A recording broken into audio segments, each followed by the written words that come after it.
Vallejo, California, sports fans worldwide. It's time for the Fitz Blitz on 89.5 FM, KZCT Vallejo. I'm Timmy Fitz. Got my guys, I got both of them here with me now. Got Steven Babb here with me, of course. And we got Chris Zavaglia back here with us in the Zoom, fresh out of his time with the Stockton Ports. A guy, we caught him on a day off at least here. Father's Day, 2021. My first as a dad.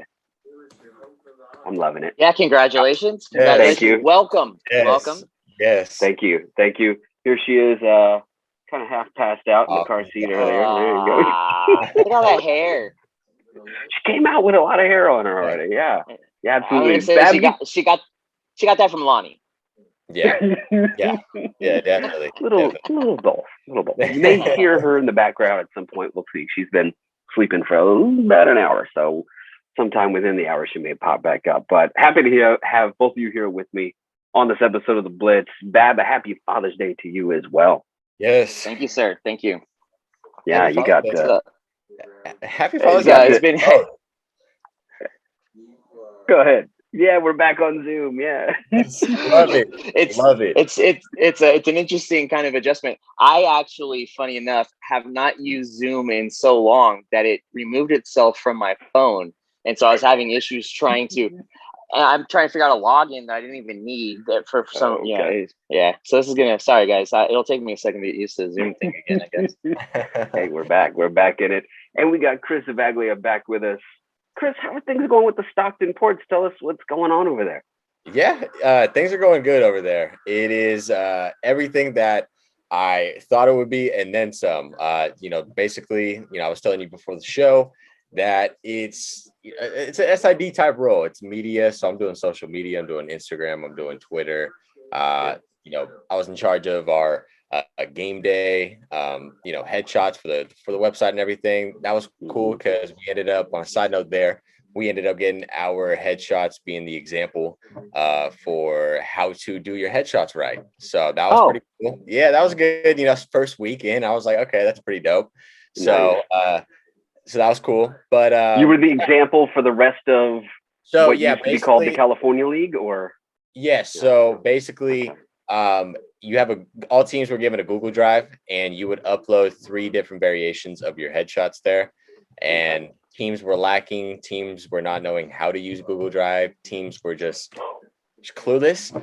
So they held a seminar with all 32 teams and And I guess our headshots were the one that they used as an example of what to do. So that was pretty cool. My first week. That was awesome. So not even just the old California League. You're talking all of low A. Yes. To get. Yep. Oh yeah, I like that. Yep. Nice. Well done.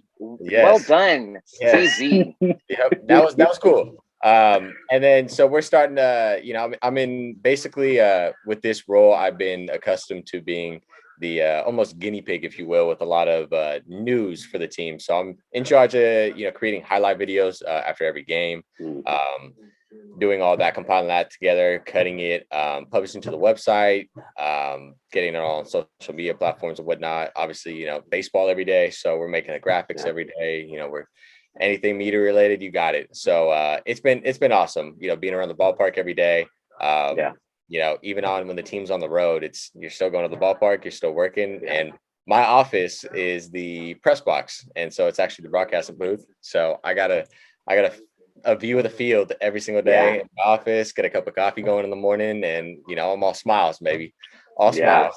So that's the kind of stuff I'm jonesing for sure. Yeah. It's been a blessing. I definitely don't take advantage of it.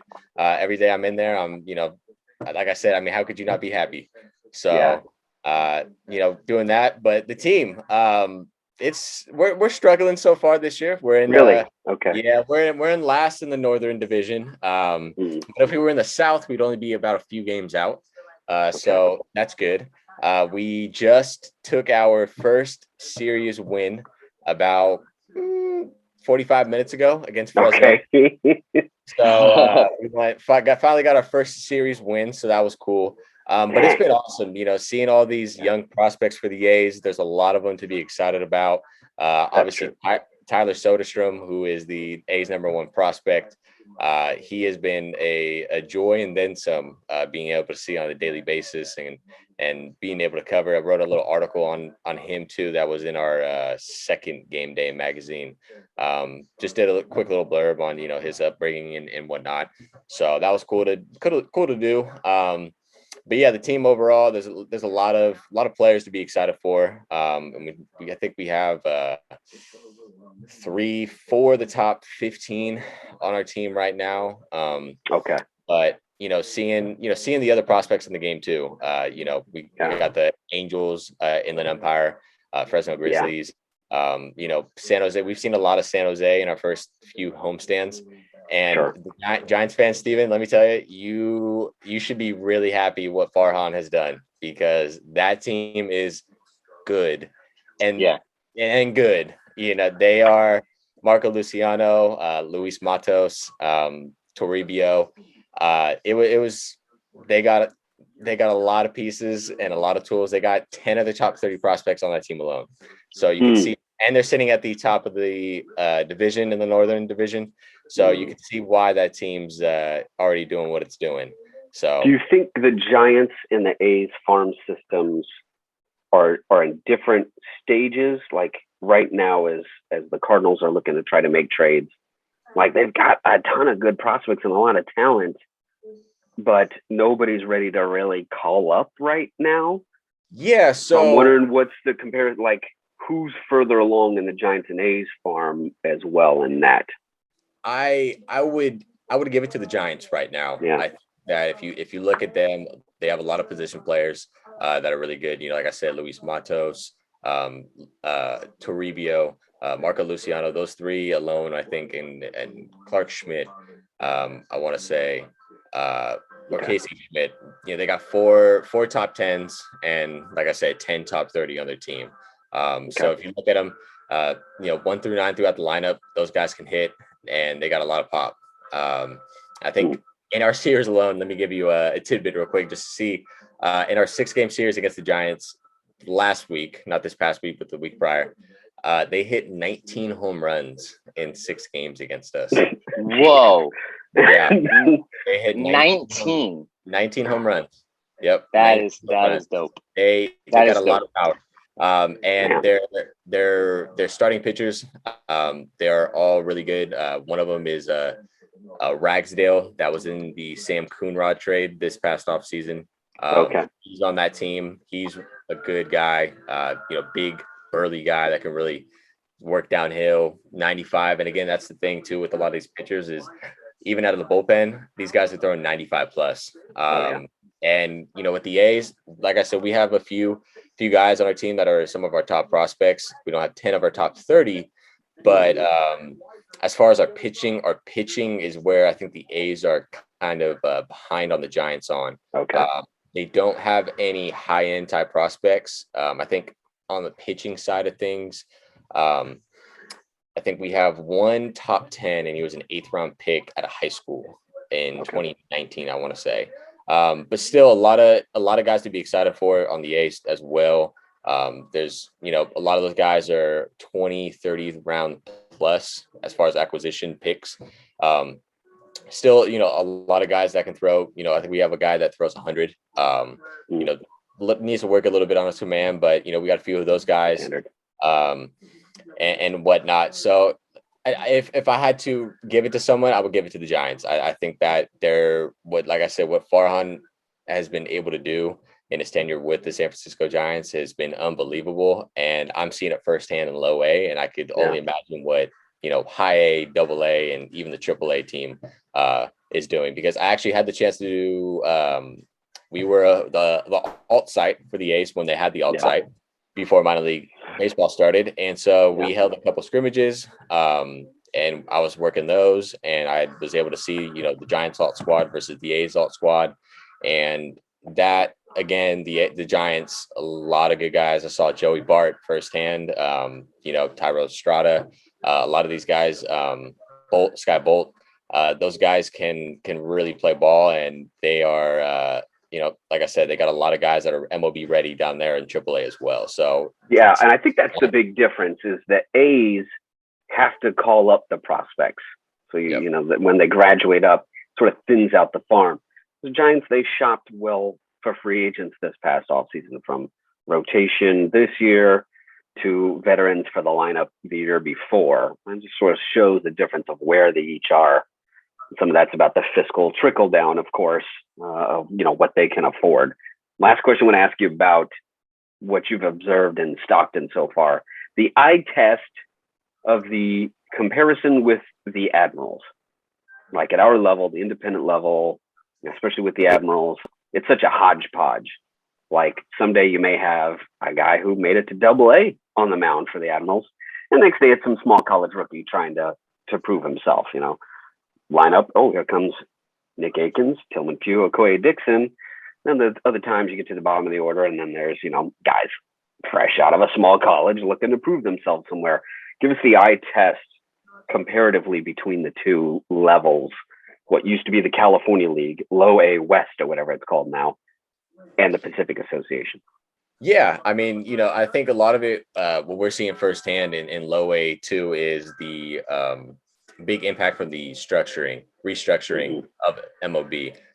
You know, before the restructuring, it was rookie ball, extended spring training, Arizona League. You know, you have Low A ball, high A. You have all these lower level leagues that guys get dispersed, and better they do, the more they hop up one by one.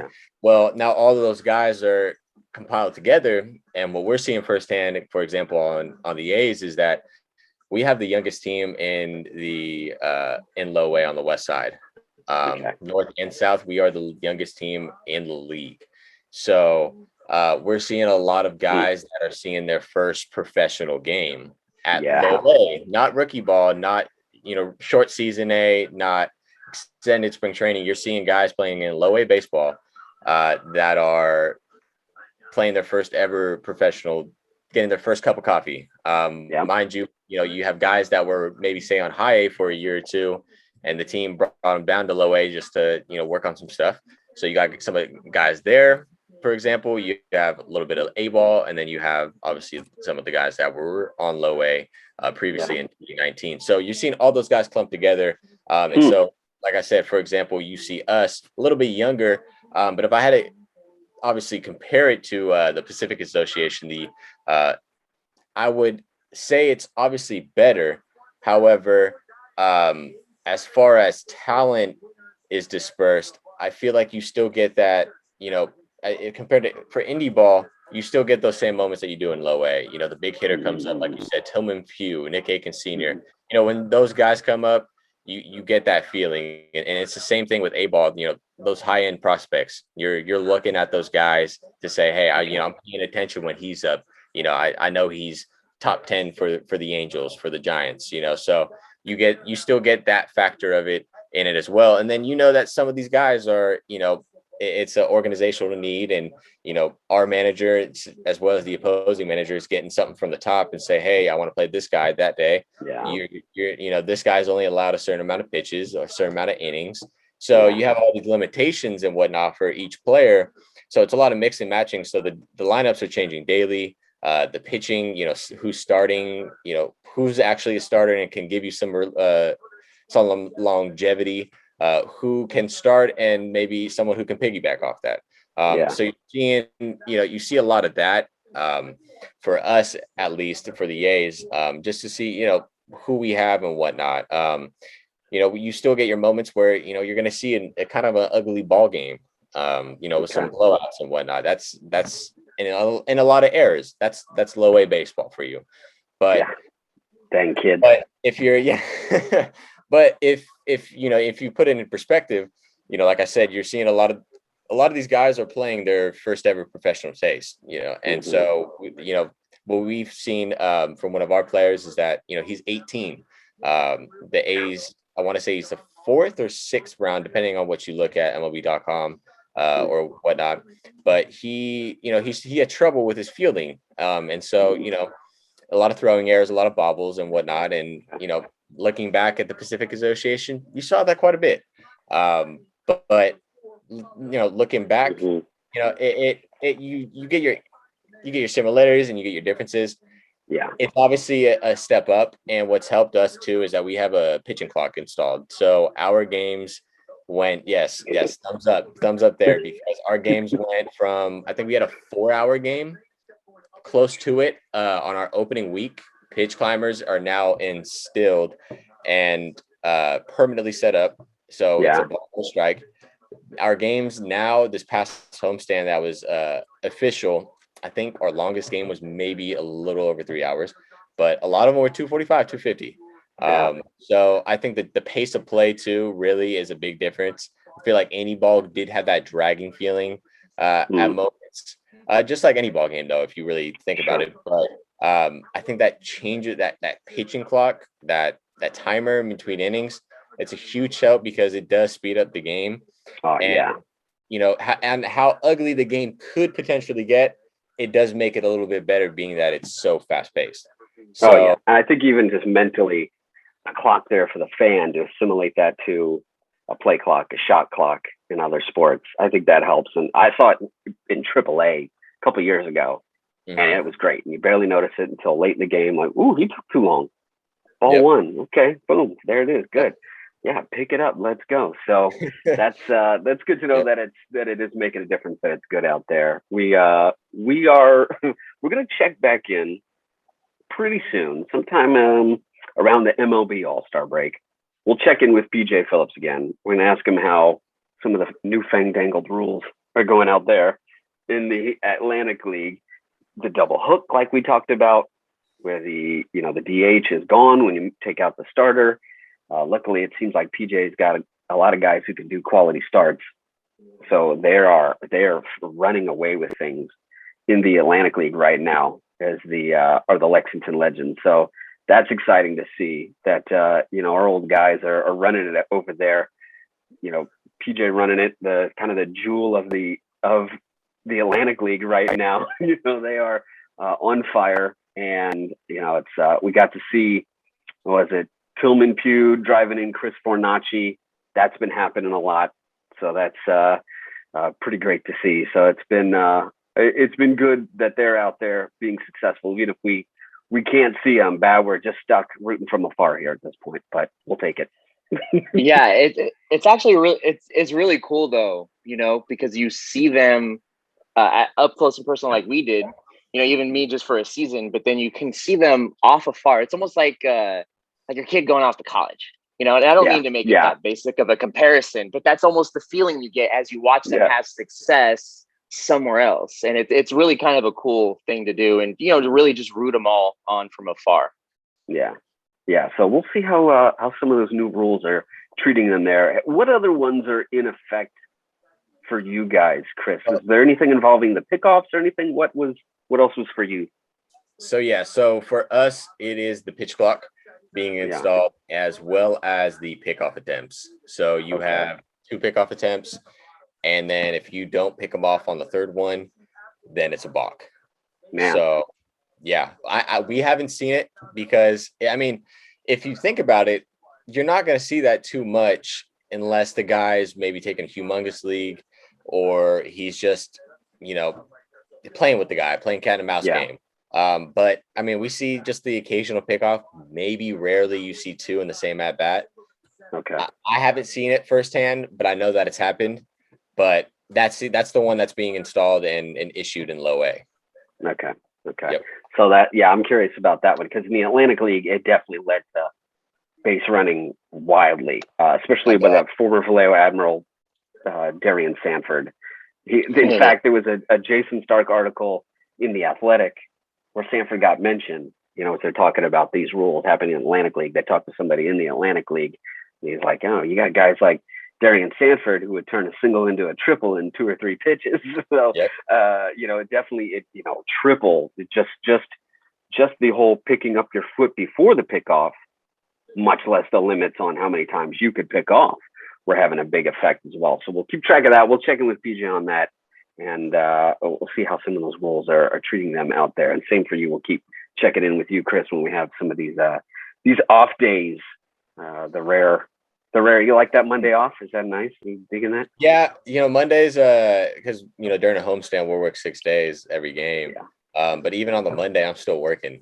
Yep. Yeah. So, and just Amen. like today, It's called off day. yeah, Whatever. yep. Same like today, No. same like yesterday. You know, I was working, you know, doing the, you know, graphics, you know, tweeting out and whatnot, all that sort of stuff. So yeah, they say off day, but really, is it an It's off not a day? game being Yeah. played. Yeah. Yeah. It's going to take until about the last few weeks of your season, at least from my point of view, in the independent ball days of the Monday off, for you to really, truly have, oh, okay, we're kind of wrapping things up. Sometime in that last month, you'll feel like you'll actually have some Mondays off here or there, but it'll take till then, trust me, before it does. So let's talk NBA playoffs here. Oh, playoffs. Let's talk playoffs here. Let's talk playoffs on the Blitz. Last night, the Brooklyn Nets, God, I call them New Jersey often still. The Brooklyn Nets eliminated from postseason contention and taken down by the Milwaukee Bucks. And is it bad that I'm kind of reveling? Like, I've never cared about the Nets before. But this particular version can get under your skin a little bit. You know, luckily, we saw a very familiar version of James Harden out there in a Game 7. Like, I'm going to cut him some slack. Last year in the bubble, he was having another bad shooting Game 7. And then, I don't know, maybe it was that game against Portland. But they actually had some defensive moments. I was like, who's this James Harden? Where did this guy come from? And then was decent, I think, in an overtime frame. Hamstring or not, I don't care. Not many excuses. Don't talk about his hamstring. He has Game 7-itis. Okay, he needs to get vaccinated for that because it's a recurring problem for him. Whatever it is, because it just keeps popping up. Same problem. Kyrie Irving injures his ankle. I wanted to get your thoughts on that. Bab, I'm going to start with you.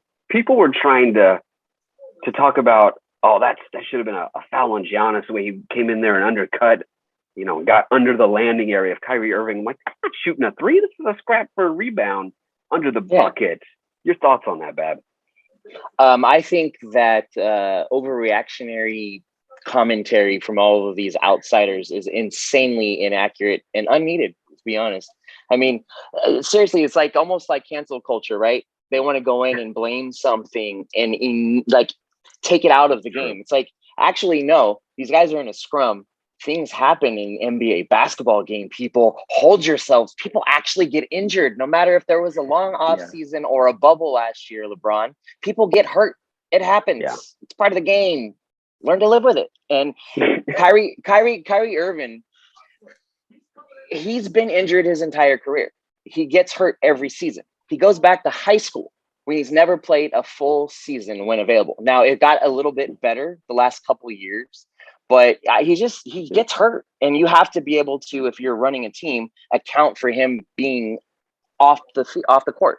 You know, he's going to miss games. So you have to try to do what you can. And, you know, I'm with you, Tim. I am enjoying this almost as much as the Lakers getting kicked in the first round because of everybody all year basically just penciling the Nets in like they won already. Yeah. And well, no one can stop that firepower. Well, yeah. When's that firepower ever been on the floor all together? Like that, you only have a big three-headed monster when they play together.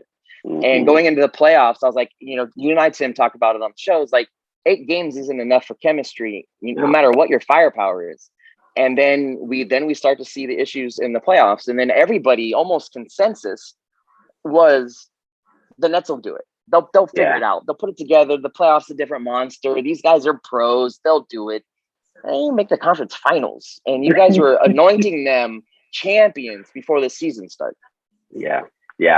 It almost reminds me of the knee-jerk reactions in baseball too. Of, well, this symptom is clearly a bigger disease of a problem we got to talk about. No, maybe it just happened. Okay, maybe they just went up for a rebound and he landed on Johnson's foot, and it was an injury. It happened. You know, not everything has some sort of cause and effect. We have to change the game over. I'll say these people white sometimes. Yeah. You don't have to look. You don't have to look too into it. These are the same people. If they stub their toe, they throw the bet out and buy a new one. Amen. Right. So you know, I think the big three mixed with, you know, the new Brooklyn atmosphere. I mean, leave it to Brooklyn God, they of course had some like that bunch of hipsters to have like a small batch craft sports drink. So, what was it called here? Sports drink that is the official sports drink of the New Jersey Nets is called BioSteel. BioSteel. So it looked like they were drinking out of Perrier bottles. It did look like Perrier. It did. Which would have totally made sense too in Brooklyn. Oh yeah, especially with the big names they have. I mean, those are, top notch. I need top notch development. I need top notch everything. Yeah. This is crap. But yeah. Gatorade. What is this? Yeah. Yeah. It's like, what is this? Aquapana? Yeah. So I think people are reveling in that. The big three shot down because it's like, I don't know. It reminded me of, and we talked about this last week, Bab, like they had to sort of be three different teams at different times. It was like when the big three first came together in Miami and lost in that first year together, had a nice run, of course, but didn't win it all. And in that time, they had to be like two or three different teams for a while until that big three really meshed together. It was like, okay, we got to let LeBron kind of run on his own for a little while. Then Wade comes in for him and we run the offense we were running before. And, they work, Bosh is a little easier to work in just for the type of player he is. But, I get that they could be building towards something for sure. We might have to deal with this all over again next year, all the Nets hype, depending on what happens with Harden. Both of you, Bab, will start with you, then I'll go to Chris. Is this a budding dynasty or is it going to be a disappointment? Disappointment for sure. And real surprise. Yeah, I mean, well, just because they're not, it's too fast now. In 2011, when the big three went down to Miami and came together, they were expected to win, but they were also expected to stay together and figure it out if they didn't. True. Now, and we could actually even tie this back in locally to the Warriors, they didn't skip a beat. When KD joined the Warriors, there was no let off. They just won 73 games. Mm-hmm. And there was maybe a tiny bit of an adjustment in the beginning of that season, like 10 games, maybe. Yeah, the first month and a half, yeah. Yeah, it was a little long. Looking back, it was a little while, but it wasn't. It was almost like KD joined the Warriors. The Warriors won 73 games the year before. They're just going to win it. There's not going to be any layoff. It's not going to see what we saw in Miami. There's not going to be any hangover. They're going to just click it. And I think that is an unhealthy and unfair expectation around the league because not every team's going to do that. Not every team's going to have a superstar like Steph who takes a step back and invites KD in to have some shine. Now, I think in Brooklyn, they saw the Warriors come together.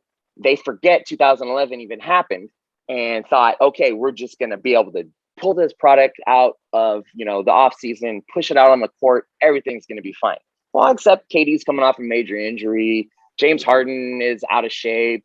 Kyrie is still talking about COVID and the world being flat. Like it's all these things are not coming together the way that they had it thought and probably assumed because you just put three top talent guys together.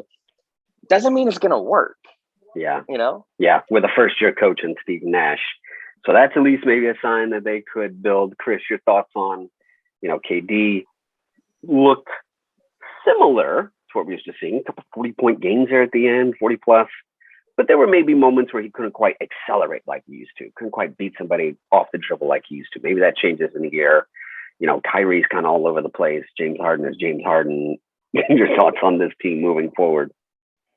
Yeah, I think that Steven said it best in the beginning that, hey, when you only play a handful of games together, when it's just, all three of you guys, it's kind of hard to replicate that success in the playoffs and later on in the season when everyone's playing, supposed to play their best basketball. And so when you run into that problem, you play, like Steven said again, you play 2-3 different teams. You come up with so many different schemes and ways to, who's in. Okay, this is how we're going to play. Okay, those guys are in. All right, well, we got to, it's small ball here. We got to, change the pace a little bit. Oh, our bigger guys in there, Griffin's in, okay, well, we got to slow it down. So we can't maybe, keep up with those younger guys. I mean, you have, I think what with Nash too is, you have 3 big personalities on that team. And that's the thing, Kyrie's big, Harden, I wouldn't say they're prima donnas, but like I said, they're big personalities that get that spot. Like Hades had his,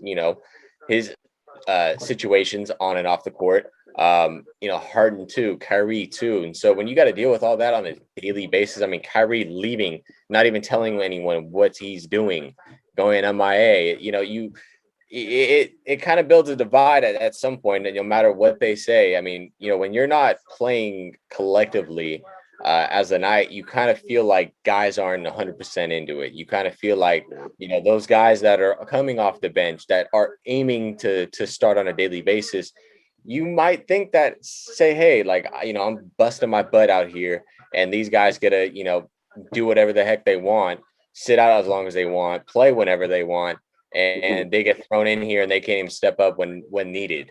So, if you look at it that way, it's, I wouldn't say their season's a complete bust, because it is their first year together. It is the first year head coach Steve Nash. It is the first year coaching staff. It's fresh for everyone trying to see what an actual, potential dynasty or big 3, LeBron-esque type situation going on. And so I think that's where the Bucks and their success in recent history, over the past few years, is that they've been there, they've done that, they know what it takes to at least get to the Eastern Conference Finals. They know what it takes. And so when you look at that, when you run into that, Giannis is an MVP in this league for a reason. And that team, Brook Lopez, Chris Middleton, and I think honestly what was the deciding factor for the Bucks, because if they didn't have him, I don't think they would have won the series, is Drew Holiday. I think that acquisition in the offseason was really big for them, solidifying a space up top, a scorer and a defender as well. So when you look at it that way, you have Holiday up top, you have Giannis down low. It kind of evens it out on the defense, takes a little bit of pressure off, guys like Brook Lopez and some of those smaller guys that may not be the best defender, but, you can run those, you can run a big 3 like Middleton, Lopez, and Giannis out there with just Holiday and maybe another shooting guard, because, hey, that you have 2 of the top defenders in the league with Giannis and Holiday, and those guys really stepped up to play when needed to in this series. And so I think looking ahead for this Brooklyn team, I think that I wouldn't say the time's running out already in the second year, this upcoming season, but in a way it almost is, because, nowadays teams are building that super 3, that big 3. It feels like every season, or at least trying to replicate some sort of version. Yeah, they are. Yeah. So I feel like that, and teams, you're seeing teams and players even want to leave somewhere else to contend for a championship, when in reality you're playing with your buddies and you want to play where, all your boys are at. And so it's really, honestly, the NBA is flicky right now. And so I think over the next you could say a handful of years, you could not see these big dynasty type teams, like the Lakers. I think they're going to disperse here in the offseason. You're going to see a lot of changes there.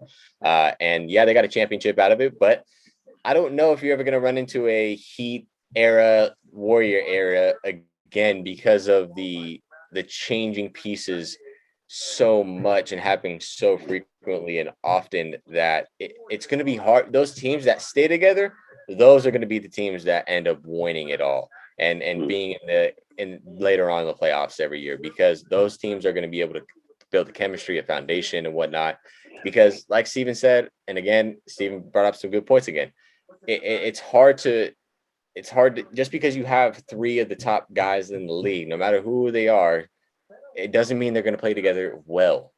And you saw that firsthand with Harden, Kyrie, and KD, that it all didn't mesh well. Granted, they were injured. You can make that, you can put that in there as a factor, but injuries aside, it just did not look 100% clean from the Nets. And I think that it could have handled it better as far as getting those guys on the court, because the load management and whatnot, I get it, but it comes to a point in time where you got to play together and build that. Yeah. And it's still, all that load management, you still get injuries. Like, it still happened, right? Yeah, I get the feeling with Brooklyn. that, okay, you get a new coach, you get new guys, you get all this stuff together, but Steve Nash could never hit the ground running with a game plan. He can't scheme anything. He can't draw up plays. He doesn't know his personnel week to week because these guys are pulling himself in and out. James my hamstring. It's like, is it really though? Or are you just taking a step back? Are you just relaxing because strip clubs just opened up, bro? Like it's coincidental that your hamstring hurts. The wings are on sale Monday. So but I feel bad for Steve Nash. I think he was a great player. I think he could be a great coach. Yeah. But it's just so hard to try to even manage those personalities when you're not even sure who's going to be playing. So it almost feels like he took this as like a throwaway year and almost just stepped back and was like, let the inmates run the asylum because there's nothing I can do at this point because I could legitimately game plan for 8 games the whole season when I've got full squad. Like I have no idea how to do rotations. There's so much that goes into it. How do I, get the most out of this guy when maybe he's a good passer. Who's he going to pass the ball to? I don't know who's on the floor night in and night out, So I really think that it was the big 3 egos this season. And if they're going to stay together, I could see a scenario where Steve Nash is like, okay, my way, the door. You can make a decision on which one you'd like to get on with, because if you're going to stay here, you're going to play here and you're not going to kind of this half in, half out. We'll be fine in the playoffs. Like that's just not how basketball works. Right now, you've got 3 guys that love ISO ball. Well, that's great if you've got one guy that loves ISO ball. Otherwise, now you've got 2 ISO guys irritated they don't have the ball because one ISO guy is draining 17 seconds off your clock. And you can't, that's what I mean when I talk about the 8 games together. That's how you have to try to figure things out. Like, who's going to do what, who's going to be where. And we saw 2 at a time and then be able to figure some stuff out over the season.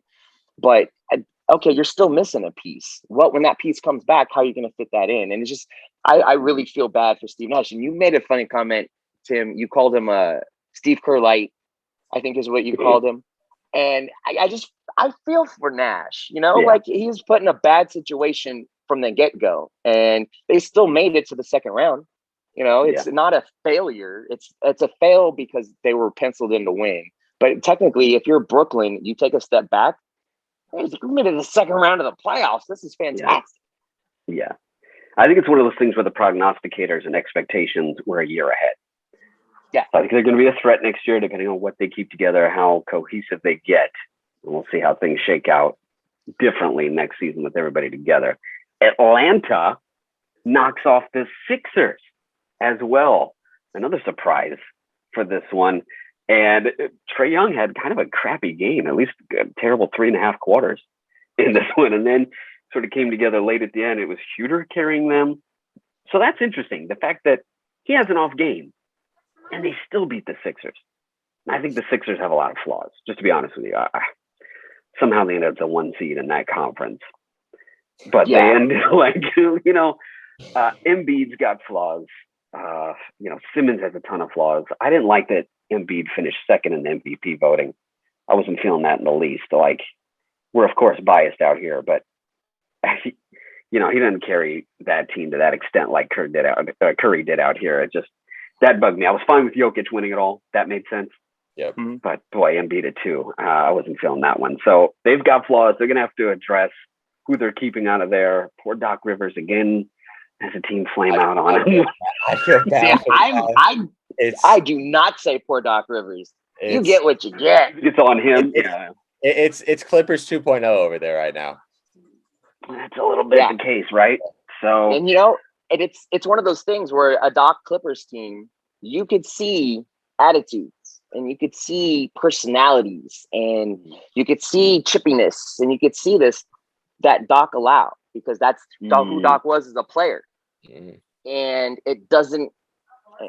I don't remember Doc's whole career, but I don't think he ever got a ring.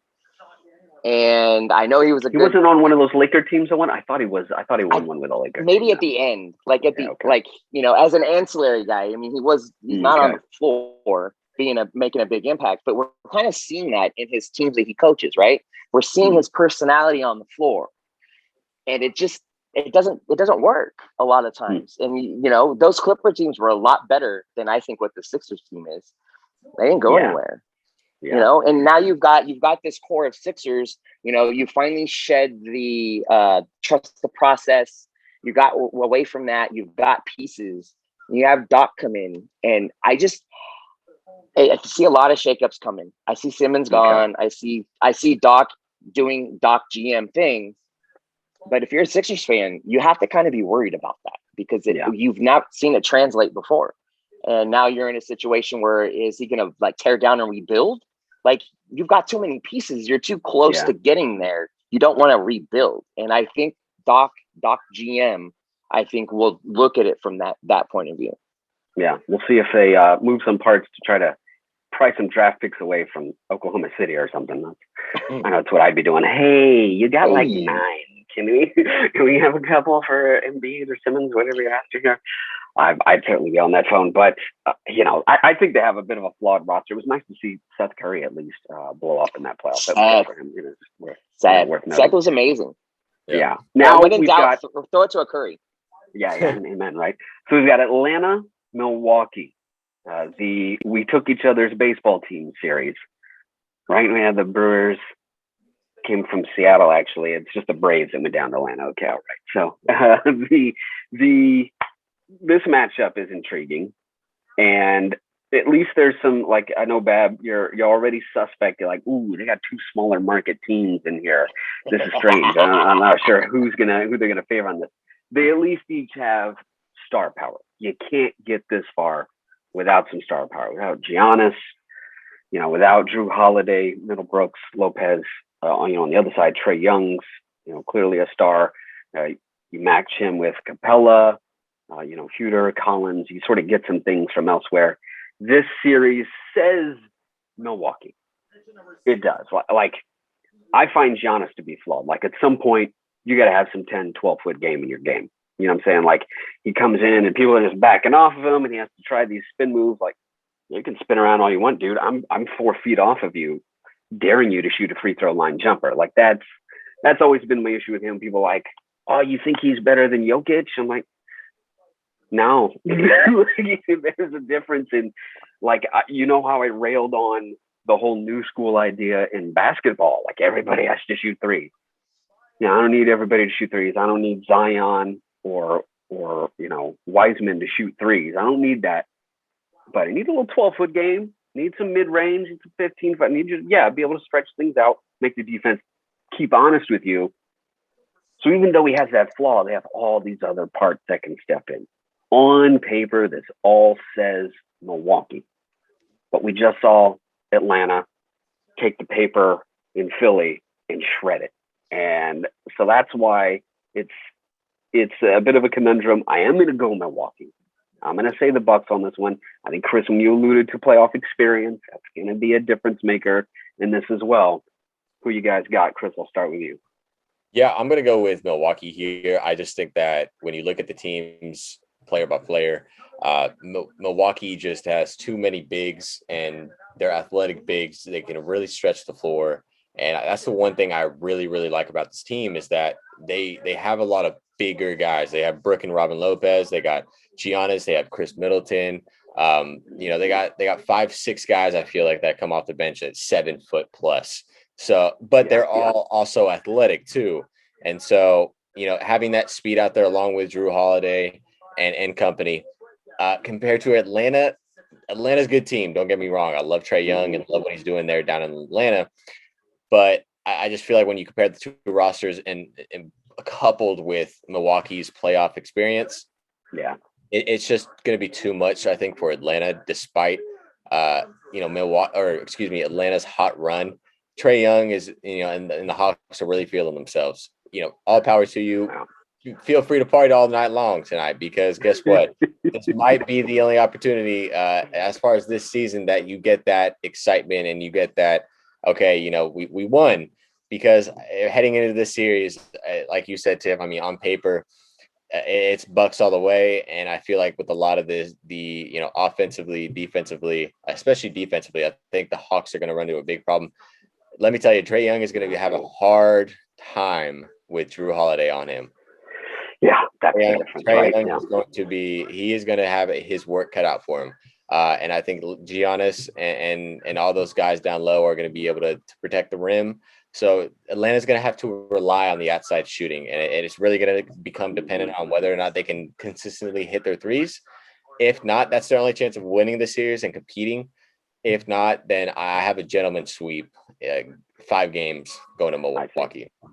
Yeah, Bab, Atlanta's got a lot going for them right now. They're feeling themselves. My thing that I point to is Atlanta at the moment. Let's see, Portland and the Pacers are both looking for head coaches. Well, Nate McMillan's got the freaking Hawks on a roll. Right now he's going to get a big difference. But again, things favor the Bucks on paper. What do you got on this? So I am with you guys. Milwaukee's coming out of this series, but I'm only picking Milwaukee not because I like them as the team. It's because Atlanta is just not there yet. I think they're a small tweak here and there away before they can realize that level of success. Adding a couple more pieces, maybe. Yeah, and I think the GM in Atlanta, Travis Schlenk, I think if you sat down with some truth serum, you turned off all the playoffs, and you looked him in the face and be like, "Hey, is your team coming out of this series?" He'll tell you no, because we don't have exactly what it needs to get us there. And if we do, we didn't really deserve it, and we're kind of playing with house money.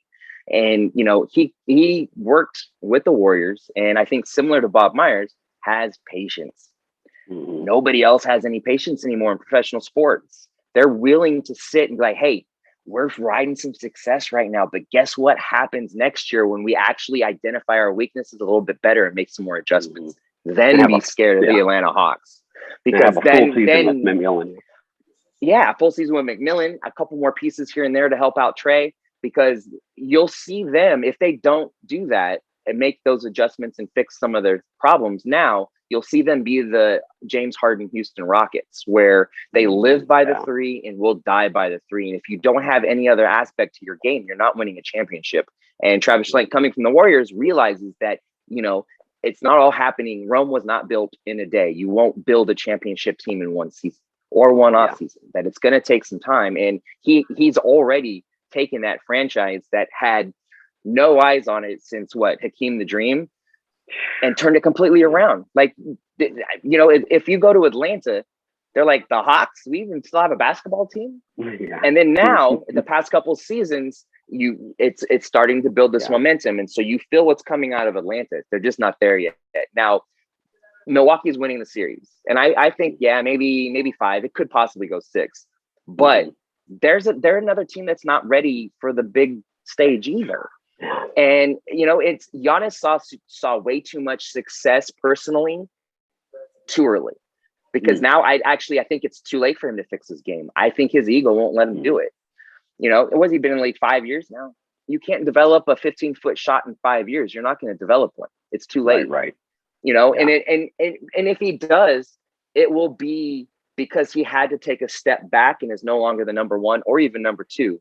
He'll be a number 3 eventually on a team, and that could potentially get it done. But his game is not conducive to winning. It's just not. He's got no outside shot. He's got no mid-game presence. All he does is around the rim. He's got a 2-step move downhill to the rim. That's all he does. Yeah. And people, he's got they crown him KD.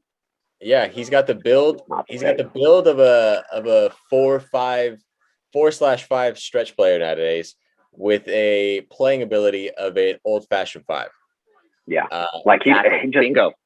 Yep. He's not even Patrick Ewing's more new school than Giannis is. Patrick had Giannis has jumpers at least. Yeah, Giannis has Shaq written all over him as far as his shooting capabilities. Look at him shoot free throws. Those are things where you're like, oh yeah, I don't know if the jumpers are going to come around. I get that part.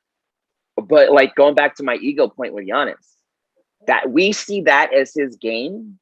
He thinks he's KD. No, he thinks he's an Anthony Davis. He thinks he's an Embiid. He thinks he's a Jokic. Yeah. Like I can come out and do this. Yeah, I got this. It'll be fine. I can do this. But he's not seeing his faults, and it's probably because no one's really like people around him aren't pointing them out. Like he needs a talking to, like a Hakeem Olajuwon, bro, you're nobody. Sit down. Seriously, because that's what one way to he saw interpret it. too All much. right. He saw too much success too soon. Like your game's flawed. You're not the greatest player on the planet. You can't shoot from 15 feet from the hoop. Mm-hmm. That's just a bit Michael Vick-ish, where he had that early, running, but it took him a long time to develop as a passer. Hell, it took being out of the league and going to jail. I hope it doesn't take something extreme like you're talking about with Giannis having to back up. Is like now you're suddenly the second or third option to develop that. Remember, Chris Webber, as he got older, once he was a later in his career Sacramento guy, started to have that jumper. So I'm not going to rule it out, but he's not on a good pace to expand his game so far. Yeah. Yeah. And I honestly, I like Giannis as a player. I don't like the hype that people give him because he's just not, to me, his game isn't worth it. Now, I would love to see him develop that. It's going to take a lot more than one off season. He's already had 5 of those. Yeah. So it's just, I'm just being realistic. I just don't see it happening for him. I would like it though, if the dream sat him down and was like, let me help you with your footwork because it's atrocious. Like, let me help show you actually how to dribble the ball and pivot because he looks like he can't even do that at times. Yeah. He tries those big handles and hook moves and, Blake Griffin's just kind of like, all right, go ahead. I'm just going to stand here and keep doing this. So, we'll see what the development is for him. But, that's why I have people talk about him as the best player in the East. I'm like, dude, I got Tatum higher. Like, so, and that's my own St. Louis biases or whatever. But nonetheless, it's all around game too from a 4. So, I go with it that. might be a bias. It might be a bias, but it doesn't mean it's not true. Yeah. Out west, conference finals already gotten started, and the Suns already doing damage out there to the Clippers. I guess I have to hold back because the Clippers have come back from down 0-2 twice. Okay, all right. But Chris Paul didn't play in this game, right? Like he was still out with the COVID protocols, and Booker took over and handled them. That's not a great sign for the Clippers. I understand they get a little fuzzy in the head too until things are on the line, but they're short bodies as well. Kawhi is banged up. So for them to do that, and Booker, I got to tip my cap to him. This is a guy who took a step back in some ways with Chris Paul coming in, not as a scorer, but certainly in the amount of time he had the ball in his hands. And I was kind of in this camp of, it's great. That's great. He's the leading scorer, but Chris Paul might be still their best player with the difference he's made with him coming in. Yep. Boy, with the game Booker had, and the way he's able to take over that, his first career triple-double comes in game 1 of the Western Conference Finals. Like, tip the cap right there, kid. That wasn't what I expected. Again, though, Clippers, they just have this lose the first 2, then storm back. They've done it against some lesser competition here so far. Suns are only going to get better with Chris Paul back. It's the same sort of thing here. I know it's LA. I know it's the Clippers. I know the league's going to have, and certainly the officials just seem to, in their head, call things differently for stars, for star power. But the Suns have some of that between Booker and Captain State Farm commercial and Chris Paul. They've got some star power. So just like with that Milwaukee Atlanta. So I'm not going to go full on, okay, the Clippers come back in this one. Maybe it's because I'm just flat out rooting against them here. Right now, the Suns aren't afraid to take out another LA team that everybody loves. I'm going to lean towards Phoenix in this one. Bab, what are you feeling? Yeah, I definitely am leaning towards Phoenix. We're seeing the Clippers now had been written in since Kawhi got there to win a championship. And it's just they have that. We're just, what are you talking about? We have to work to get there. We're already supposed to be there. Yeah, we're already supposed to be there. We're talking about we got the claw. We actually have to play games and win them. No, really? Okay. Well, we'll turn it on. Well, what you're going to see is that you can't just turn it on and turn it off. And we've seen them get out to slow starts to these series. That's not sustainable. You're not going to get down 0-2 in the Western Conference Finals to another Western Conference championship contending team and then expect it to just be okay. This is just not going to work. It's not how the playoffs work. And so I am not at all a fan of Chris Paul. That's not a secret, but he has turned that franchise around in a season. Like a season, and what he has done, and I think you're seeing it now, even when he's not on the floor, his presence is still on the floor because of all of his knowledge and his experience. He's bringing that to the on fire Booker. Like Booker just needed some guidance. He needed a vet to reel him in just a bit, and instead of like working hard and hitting your head against the wall going nowhere, it's like, well, let's work smarter and let's still get you everything you're looking to get. And that's what Paul gave him, is the opportunity to take a little step back to be better. And because as a number one option and running the team, scoring 80 points a game is just not sustainable for the Suns.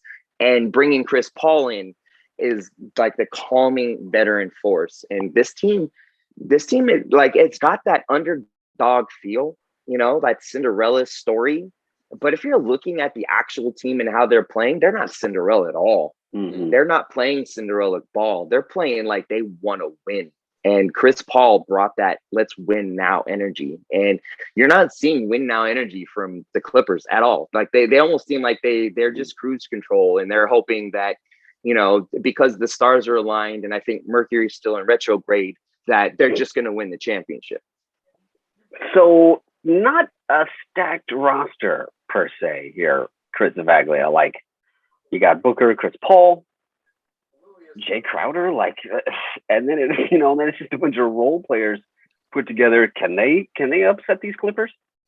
I think so. I think the Suns team is not a joke, and especially if you, with the injuries, for example, if you told me who you would feel most confident with, the Suns without CP3 or the Clippers without Kawhi, I'm gonna go with the Suns without CP3. I think that, especially with them being so hot right now, I feel like this game too is a lot bigger than maybe people think, because if the Clippers fall 0-2 down to this team, they might squeak out one, but it's going to be real hard to come back 0-2 against the Suns team. They got, I think, everything clicking, and I think what everyone said this season is having the presence of CP3 on that team, having that veteran leadership on that team, along with Jay Crowder. I think those two guys especially, mixing with DeAndre Ayton, Devin Booker, Chris Johnson, those guys. I think that having the older guys along with those younger upcoming, especially with Booker, and I think Steven hit it on the head there. I think Booker maybe just needed that vet for a little bit of guidance, and I think he found that, and then some with CP3. I think CP3 is changed this organization around, and he's led this team to something that they haven't done in 10 plus years, and having that success. He's not even on the court right now. And I think that, like Steven said, the Suns are running out there.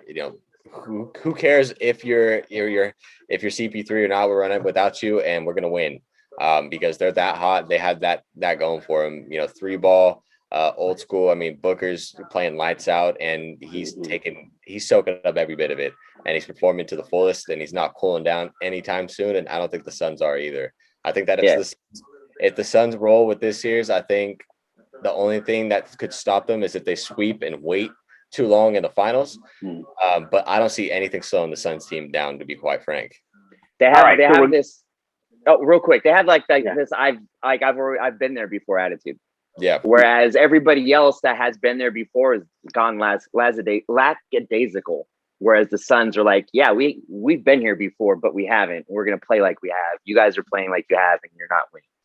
Gotcha. Yep. Slightly hungrier team. All right, so we're going with the paper in the East.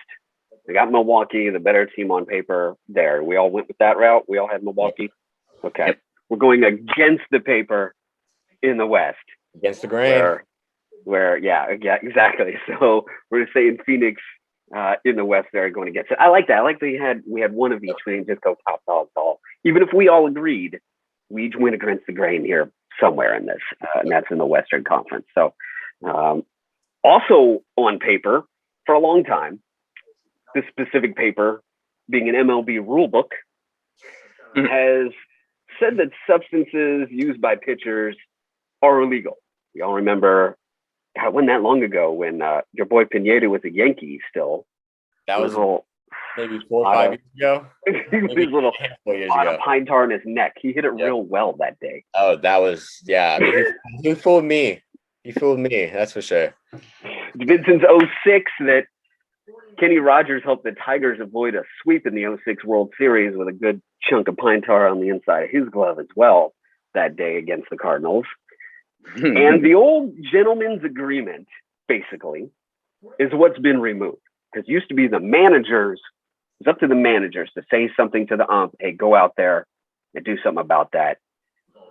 It's been to where it's sort of understood each manager had some people with the substances going on. So they didn't want to call out somebody else because then they can get called out. That's what's been changed. Sure, there's harsher penalties. You can't replace the guy on the roster with a suspension. It's 10 games. They're really going to be scoping hard for it. That's where the change is for me. It's in the umpire's hands now, because that gentleman's agreement of, well, I won't say anything if you won't say anything. Baseball's like, you know what? We're going to say something, and we're going to have the umpire address this now.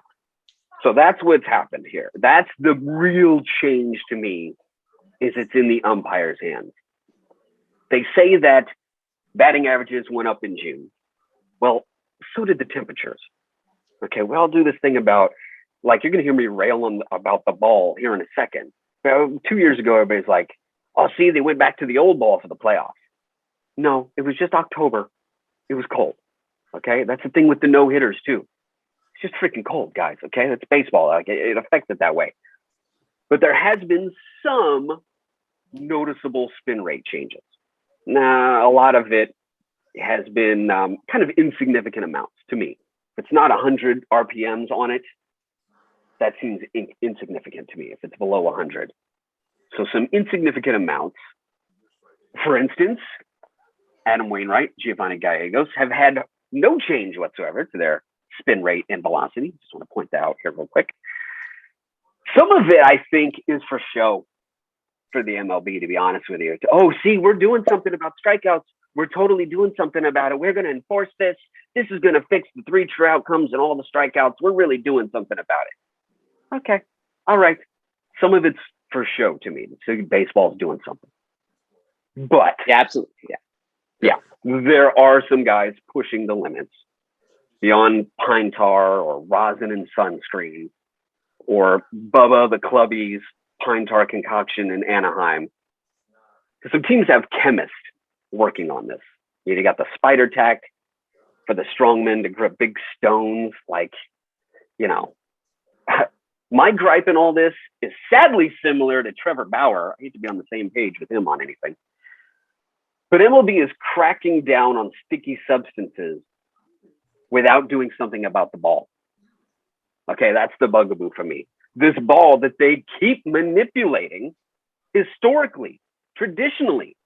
Forget roids in the late 90s. That ball was a Super Ball back then. And they're tinkering with it every year right now. Like this past year, it was, boy, there's a lot of strikeouts. Baseball should do it something like that. We're going to deaden the ball. Wait, was that what you thought we wanted to address? You want less home? That's the part you thought we were tired of? Less home runs? We wanted less dunks and threes? The comparison I keep making with baseball and basketball, like, they traditionally mess with the ball. And now, like, the baseball owns the company. They own Rawlings. Like, baseball in Seidler Equity Partners, a private equity fund with connections to the San Diego Padres ownership, purchased Rawlings, what was it, 4 years ago now? Purchased Rawlings from Newell Brands for $395 million. So now the Padres owner and people like have a stake in Rawlings, can control these decisions. This was back in 2018. And I don't trust it. Okay. Like, not what they're doing with the ball is just constantly tinkering with it. Okay. You raised the seams back up this year. Oh, okay. That's good. That's better in the grip.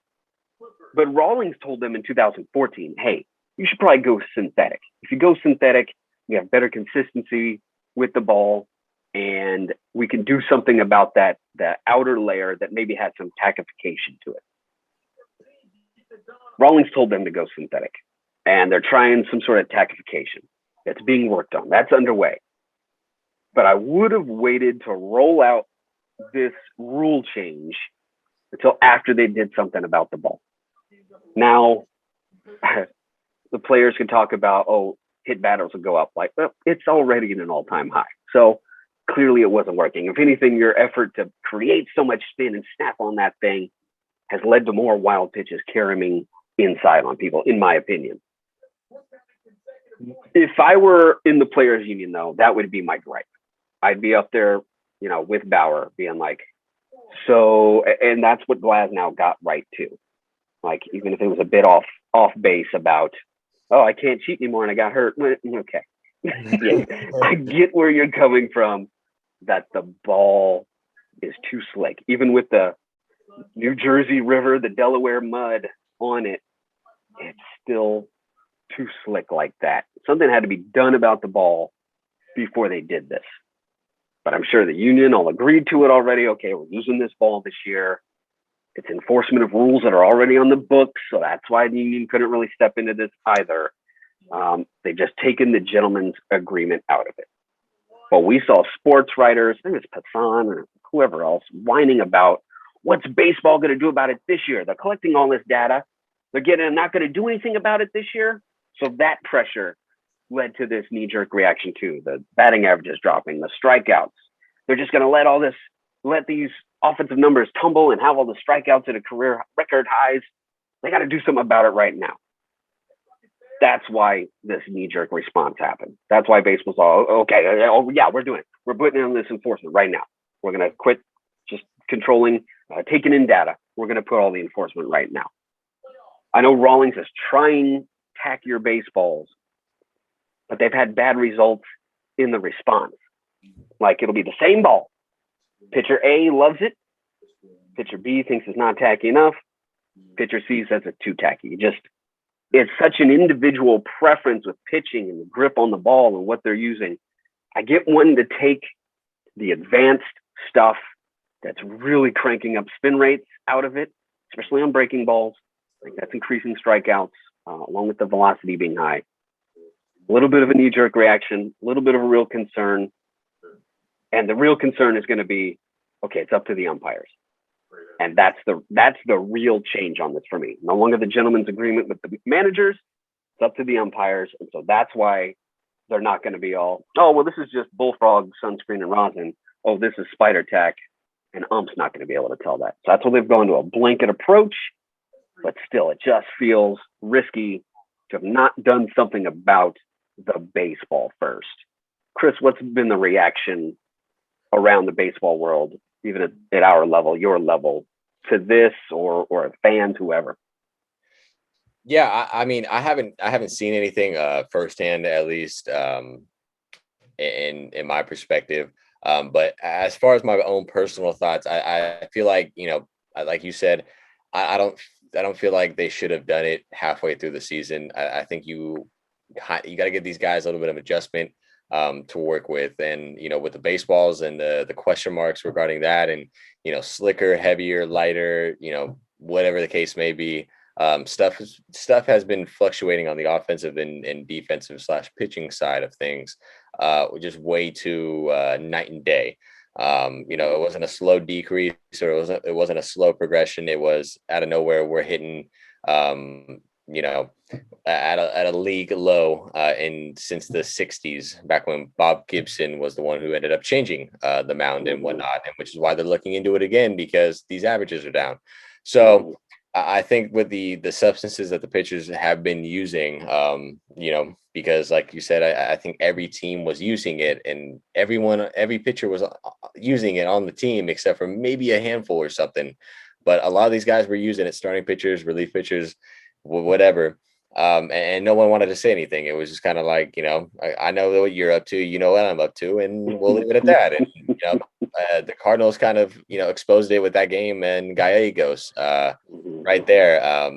Joe West and whatnot. I think that was obviously the start of it, and going on and exposing everyone. And now you've seen a lot of spin rates drop down for a lot of pitchers, and one being, one of the guys on my favorite team, and Garrett Cole. His his spin rates drop down maybe a couple to a few hundred, and who's on a big old contract that's got to make you a little nervous about it now. Yeah.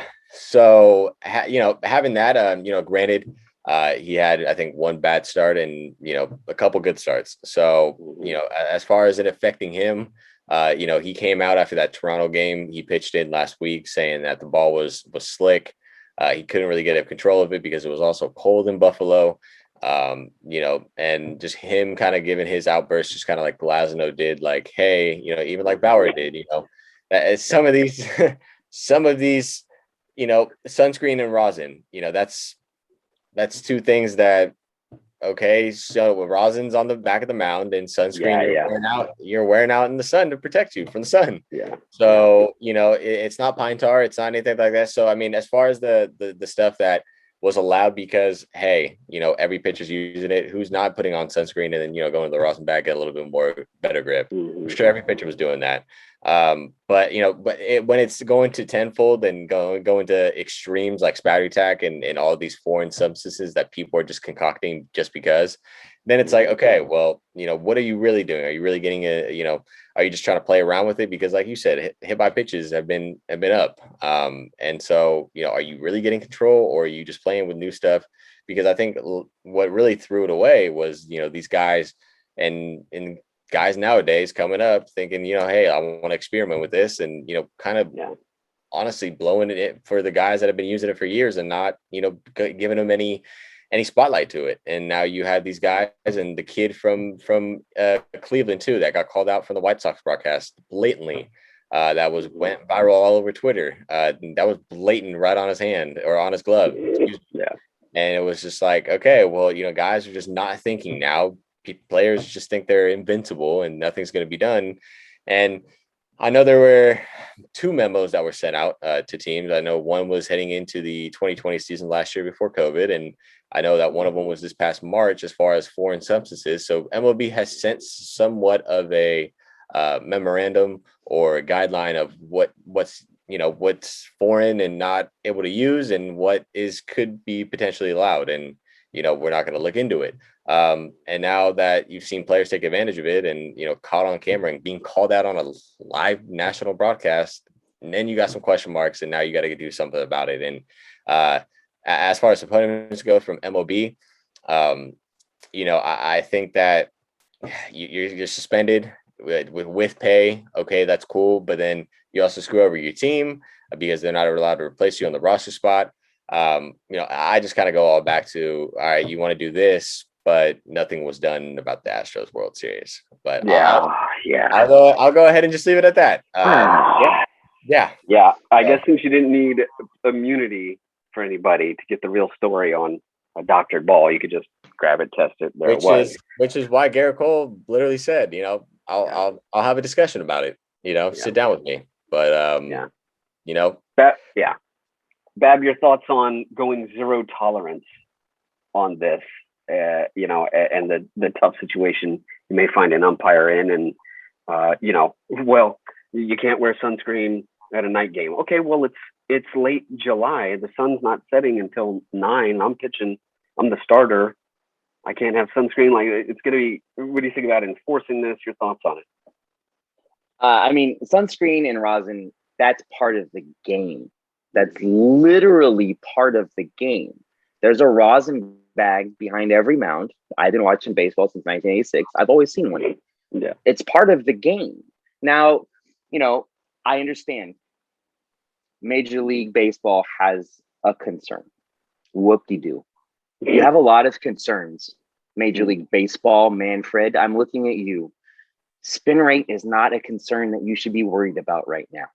If you're worried about batting averages falling, well, gee, maybe the launch angle that everybody's trying to swing up and cut these balls has something to do with all the strikeouts, not necessarily the spin rate. Pitchers have been doing things to balls forever. Now, if Major League Baseball wants to make any kind of change with that, then the way that you go about it is, like Chris said, not in the middle of the season. You give an off season and you have a discussion with your players and with the union. Be like, hey, guys, we know it goes on. Stuff like spider tack, no. I mean, you got a little rosin, you got a little extra rosin on your wrist. Like certain things is gamesmanship, certain things is cheating. You guys have taken the gamesmanship out. Now you're cheating. And that is where we have to draw the line. Now, where Major League Baseball they roll up on the side of the road, you're pulled over with a flat tire. Major League Baseball rolls up with a stick of bubble gum. Like, hey, stick this in the hole. It's like, no, that's not what I need. And that's not what you're supposed to do to fix the problem. But it seems like they're just the guy with the bubble gum, a snorkel, a corkscrew, and an avocado, and just going to make it happen. It's like, no, you have to actually think things through. And what you do actually affects your product. And you just keep negatively affecting your product, and you keep stubbing your toe, and the rest of us have to deal with it. And, as far as the pitchers complaining, learn to pitch a freaking baseball. Like, if I had spider tack, I would be the best closer in the world. Oh, but wait, no, I actually just threw a baseball and I couldn't throw a curve. It just kept slipping out of my hand. Whoop-de-doo. Well, all the guys that make it to Major League Baseball, you've made it there at certain points without having any assistance. Go back to not having any assistance. Just because you got to drive a nice sports car for a little while doesn't mean the lease isn't up. You got to bring it back. Okay, you tried it. Now go back to actually doing what you are paid to do, and that's pitch a baseball, not come up with interesting ways to try to make it spin different. It's you literally change your grip, throw the ball. Why bring anything else into it? What kind of advantage are you really getting by having chemists try to devise a way for you to cheat the game? That's what we'll see. We'll see. I'm going to reserve judgment on whether or not that needed to be taken out of the game, because those in it say, okay, the spin rates and the velocity and the movement are out of control due to this. Like Mike Schilt, Cardinals manager, said, it's baseball's dirty little secret right now. And so I think there's some truth to that modifying the ball beyond grip to performance enhancing is different. Tonight I did like tonight on the Sunday night baseball game, they tried to do a demo with A-Rod grabbing some spider tack and putting it on a ball. And I gotta tip, how critical I am of A-Rod. I gotta tip my cap though, that he's all, as he's doing this, he's like, now I can't really, speak much on this. I'm the last guy they should be talking to about breaking rules. I was like, okay, there you go. Way to own that right there. I was like, I needed that from you here, A-Rod. I needed that. I'm the last guy they should talk to about breaking rules and pushing the limits. So, it's just I have to trust what's going on inside the game and their opinion on the effect that the higher level substances like this are having. It's a shame to have to go all or nothing, and that they haven't done something more about the ball and how it feels and how it is tough to get a grip on it. Yeah, but every pitcher is different. I remember Bronson Arroyo of the Reds liked a slick new ball. Remember Chris Carpenter of the Cardinals did not. And that led to clashes between them about who was doing what to the balls when they were playing each other, like typical Cardinals Reds beef that goes back for forever. But, there is a difference, but I want to wait and see how the spin rates and how velocity change and how the strikeout rate changes. I just wouldn't have done it without doing something about the ball first. This often manipulated ball. Like they got to go back and undeaden this thing again too. Home runs weren't the problem, guys. That's entertaining at least. The strikeouts, okay, I can see where the gripe was with batting averages coming down. But we'll see. I'm taking a wait and see approach to see if this really does anything. I know all the sports writers of the world have really thought they broke a story here. Jason Stark and Hassan and all these guys think, oh, yeah, we're really doing something with this here. All right, guys. Okay, we're going to see how much things have really changed compared to just the weather warming up and some mild drops in rotation here and velocity a little bit. If it pans out, because I think there is a difference. I think there's a difference between rosin sunscreen and spider tack. There is a difference in the concoction that these guys are making, because you can test it right there in front of the Rapsodo. Let me put this on and see. Whoa, that was 2 miles per hour faster. It's there. They can see it. So I think that's what they're basing this off of to go to this. But without doing something to the ball and going all or nothing absolute in June, even giving it to the All-Star break, wow. Feels a little knee-jerk reaction. to public pressure, to media pressure from baseball a little bit with this. So they're just treating it like it's the scandal of the century. And I'm like, yeah, okay, let's see what happens with it a little bit. Baseball loves it. They love having their own scandals, don't they? Like, listen to this, like digging up their own dirt, can't get out of their own way. It's like, as somebody internal media, an SID revealing a scandal about one of their own players. Like, what are you doing? Like, just shooting themselves in the foot again. That's baseball for you. Yeah, we're gonna get a bad press is better than no press. Is exactly baseball's business model. God, that's what they're going with. Oh yeah, let's talk about how our labor issues, the two sides don't get along to get some ink. Like, you can do something a little more positive than that, guys. Anyway, I got other gripes with baseball we're going to talk about here as well. We're going to let Chris go. We're going to let him get back to his thing, making a highlight reel from tonight's game. I'm glad you're making these now, because then if you're with me again in the fall, I'm going to put you on those too. Yeah, let me tell you, it's everything you've taught me as an SID. I'm literally 100% and then some have translated what I'm doing now. So yeah, if I didn't know, an SID role, and then obviously, being exposed to the indie ball, I would have zero clue what I'm heading into right now. But having those two, I put everything together, and I have some success so far, and rolling with it. So technically seasonal position, so we'll see. But obviously aiming for a full-time gig, so that's the goal. All right, we'll let you go. Bab and I continue here on the Blitz. Bab and I continue on here on the Fitz Blitz. We're moving on. We're talking Giants now here on the Blitz. Go right into your beat here, Stephen Bab. Going right into your wheelhouse. Giants continue to roll along. The fluke is not happening. It's still, nobody's turning into a pumpkin. Even the analytics say this is sustainable, especially as the offensive players come back healthy. Oh, Donovan Solano's playing again. Okay, you're short Longoria, but you're able to plug people in pretty well, even people that you would not expect. Okay, we kind of expect it. In fact, we said when Longoria got hurt, okay, then go ahead and, you punch in Flores, Wilmer Flores, and you're fine. God, dude goes 4 for 4 today with 2 dingers. He had a dinger off the bench the other day. Like, it's starting to rack up to where the offensive improvements they made last year, the only thing that's held them back has been injuries from repeating that last year. Now the parts are starting to be healthy. Oh, Yastrzemski's healthy and playing well. Like, some of those, the new big offensive weapons from last year, some of them have been hurt. Now they're starting to come back again. Oh, Belt's healthy again. Oh, okay. Like, all of a sudden the offense is starting to be healthy when, it had been the pitching and the defense that carried them so far this year. They're having to fill in some parts now in pitching with a couple folks banged up. But even that's working right now. We're going to talk about some of the things. Again, we said, oh, well, maybe get one big back end closer, and then you can have McGee and Rogers be your setup men. That platoon as setup men would be fantastic. Here's the other part I wanted to ask you about. We'll delve into other parts about this team right now. The outfield. Okay, There's Yastrzemski. You're using Slater. You're using Duggar. Good to see a prospect coming around and playing. Sometimes guys just need time and to be healthy. And then in left, you're kind of, without Dickerson, piecing together with Tauchman, and others putting it together. How do you feel about this outfield? Is that set? Do you need to make an addition there?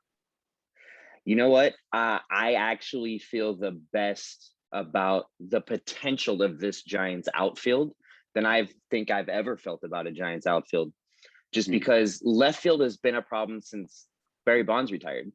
They haven't had a left fielder since then. I mean, legitimately, name me one left fielder that's lasted 2 seasons or more, and they haven't. Yeah, you tried. I mean, you put Pat Burrell out there for a minute, tried to get that together. That worked for a little while. Yeah, but then you're even taking Ishikawa and Belt to plug in and left trying to do it. So they've piecemealed an outfield together now for 15 years. But what we're seeing is these young pieces that Farhan, and then in cases like Yastrzemski, who's not young, but hasn't technically had the big league time. So you look at him as still a young guy because of, you know, the less experience at that level. Yeah. But you're seeing these pieces start to really gel. And this Lamont Ward Jr. in left field, you know, we've seen glimpses. And, you know, shout out to Rennell Brooks Moon, the PA for the San Francisco Giants. I am now officially able to call her Auntie Rennell. We are on that good term. I was out at the Giants game yesterday. You know, it's Father's Day show, so able to bring Jasmine out for the first game since September 2019, and so a year and a half. And so, in talking to Rennell and, you know, introducing her to Jasmine, and I was asking her because I had seen her bring him up on Twitter. So I asked, and she's like, "Hey," she was like, "He's a good kid. The head's in the right place. The talent is there. He's getting a shot, and I think he's going to shine." And he's like, "He's ready for the stage." And so, I mean, if somebody that's around the game every single day and somebody that knows people as well as she does, that's a good feeling to hear that about a young left fielder. And then you mentioned Tauchman. Tauchman's been a revelation. Like, I don't even know who this guy was, you know? And like, I mean, it took us everybody a week to learn how to pronounce his last name comfortably, just because it's Tauchman. And now it's like you wouldn't even be able to imagine a future Giants outfield without him, really, right? You know, it may be a platoon role at least, if not an actual everyday starter. And I think as Farhan will do, and we've seen him do, is he'll still tinker and still do a little bit of a platoon with this outfield, even if it seems set, because he's never done tinkering. So even if it seems set, it doesn't mean it is. And it doesn't mean that guys aren't going to get their opportunity to show the team what they're capable of. And they'll get their spots. Like we saw Steven Duggar get a spot in 2019, and he did really well with it. But then come back 2020 and he kind of faltered. So you're seeing his name dropped out of that kind of the ongoing carousel of outfielders. And then you're seeing other guys like, you know, Mauricio Dubon go out there. You're seeing other pieces kind of move around. But now I think here in 2021, we're starting to see it solidify. And I think left field we'll still see it be kind of a platoon until they figure it out. But whoever they go with, the Giants are keeping whoever's behind, and even a third behind that, because each one of those guys, I think, can play anywhere in the outfield, and that will solidify it as a unit rather than as a position. And I think the Giants are in a good spot as far as the outfield goes this year. Now, you mentioned Lamont Wade Jr., former 9th round pick of the Twins. He's 27 years old now, and he was, let's see, that was a trade. They got him, I forget what minor league pitcher they moved for him. When I look at his transactions here, it was for Sean Anderson. Okay. Sean Anderson back in February. And you know, I mean, that trade's worked out. That's actually fine so far. I mean, that's one of those where the trade's made and you're like, eesh, you know, that could be something, and it's paying off. Hitting 278 right now, and nothing seems fluky there either. He's got a walk rate around 9%, strikeout rate at 20%, which is, you know, 3% better than league average right now. Batting average of balls to play is at 316, so that's not ridiculous. Okay, so maybe he comes, if that comes down, when it comes down to 265, 270, he's getting on base at 360. He's slugging just the tiniest bit under 500. And, you know, right now things say he'll work. He's somebody who's gotten a chance finally. He was kind of trapped in Minnesota. They've had a bit of a glut of outfielders, and he never really tore it up in the minors. Doesn't always give an indication of what somebody's going to do in the bigs, but like his last year at AAA with the Twins, he hits 246. All right, okay, slugging 356. His other big chunk of time in AAA, 2018, you know, we're just talking 70-something games each time as well, by the way. 229, you know, he's climbed up the ladder twice. Briefly this year, 13 games in AAA, 233. Like, you know, that those numbers don't always translate into what your eyes or what even the StatCast is telling you. Yeah. compared to the result. It's always hard to trust strictly the results in baseball because his exit velocity is a 107. That's been his high. His average is 91. So he hits the ball 95 miles per hour or higher 40% of the time, which is nice. That's one of the, that's a good power hitter range there. So,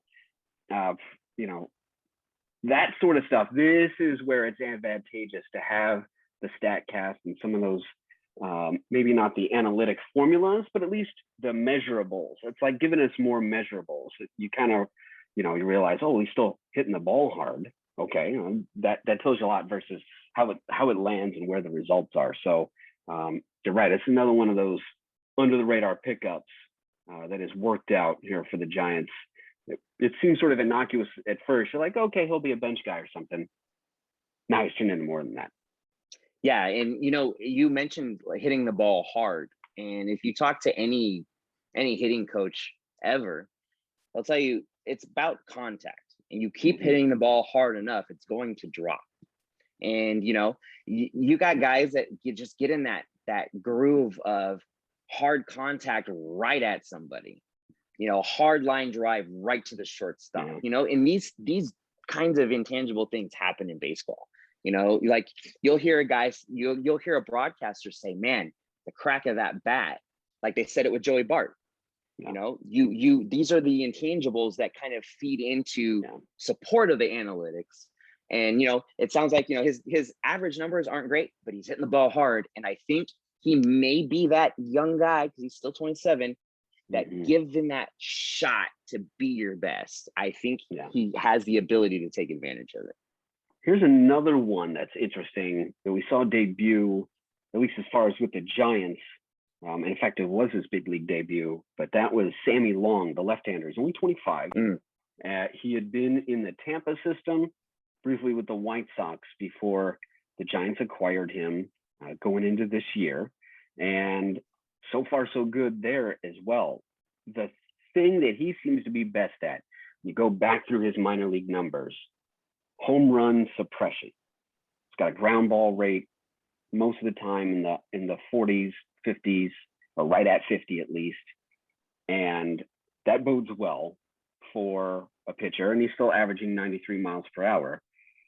The advanced numbers on him suggest it's going to be good, even if he's a guy that maybe didn't have a ton of results in the minors as well. He sort of got moved through pretty quickly by the Giants this year. They went AA, AAA, call up.